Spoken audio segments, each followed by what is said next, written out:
नमस्कार दोस्तों। Hospitality industry एक ऐसी इंडस्ट्री जिसके अंदर जॉब्स पाने का सुनहरा मौका है, जिसके अंदर आप एंटरप्रेन्योरशिप की तरफ भी जा सकते हैं। ये हॉस्पिटैलिटी इंडस्ट्री बेसिकली है क्या, आज हम इसको थोड़ा सा समझने की कोशिश करेंगे। Hospitality industry basically travel and tourism industry का ही एक पार्ट है।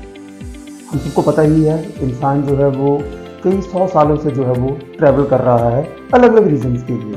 कभी नई जगहों को एक्सप्लोर करने के लिए, तो कभी जो है अपने काम के सिलसिले में, कभी पढ़ाई के लिए, या कभी जो है वो मेडिकल के लिए। जितने भी रीजंस हैं ट्रैवल करने के, उस टाइम पे ह्यूमंस की जो 3 बेसिक नीड्स हैं वो हैं रोटी, कपड़ा और मकान। हम कपड़े तो कैरी कर लेते हैं, लेकिन रोटी और मकान शायद इतने दिनों के लिए जो है वो हम अपने साथ जो है कैरी नहीं कर पाते हैं। इसी पॉइंट के ऊपर जो है वो हॉस्पिटैलिटी इंडस्ट्री जो है अपना रोल जो है वो प्ले करती है।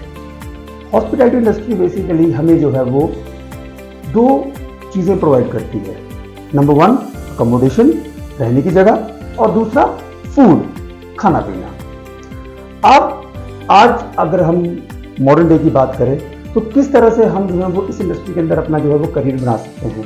बहुत सारे कॉलेजेस, यूनिवर्सिटीज़ के अंदर जो है वो हॉस्पिटैलिटी इंडस्ट्री से रिलेटेड जो है वो कोर्स करवाए जाते हैं। बच्चे ये कोर्स करने के बाद डायरेक्ट जो है वो इस इंडस्ट्री में एंटर कर सकते हैं।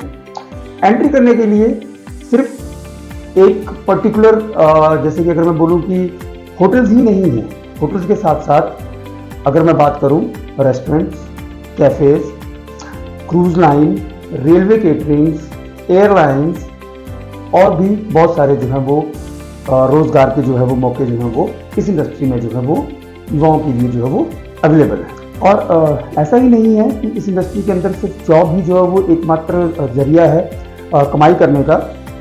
जॉब के अलावा ये कोर्स, इस तरह के कुछ कोर्सेज करने के बाद आप जो अपना खुद का कोई वेंचर भी स्टार्ट कर सकते हैं, चाहे वो एक स्मॉल कैफ़े हो, रेस्टोरेंट्स हो, क्लाउड किचन हो। तो ओवरऑल अगर हम देखा जाए तो हॉस्पिटैलिटी इंडस्ट्री आपको अगर बोला जाए एम्प्लॉयमेंट की तरफ से, तब भी आपको बहुत सारे ऑप्शंस देती है। अगर बोला जाए एंटरप्रेन्योर की तरफ से, तो उसमें भी जो है वो बहुत सारे जो है वो आपको जो है वो ऑप्शन जो है वो अवेलेबल है। आई होप आज का जो ये हमारा टॉपिक है, इससे आपको जो है वो हॉस्पिटैलिटी इंडस्ट्री के ऊपर जो है वो कुछ बातें क्लियर हुई होंगी। Thank you.